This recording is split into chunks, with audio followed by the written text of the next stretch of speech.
after a long time meeting Pani Puri after kati month? 4 month? After 4 months.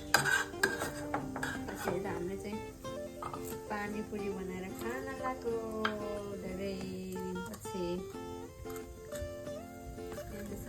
पानी पुरी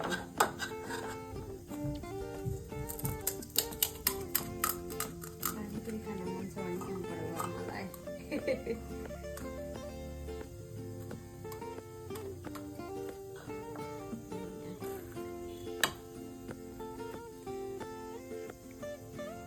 यति झोल पानीपुरीको रस यति पानीपुरी भित्र राख्ने हुन्न अब म खाएर देखाउँछु ल एउटा कस्तो हुँदो रहेछ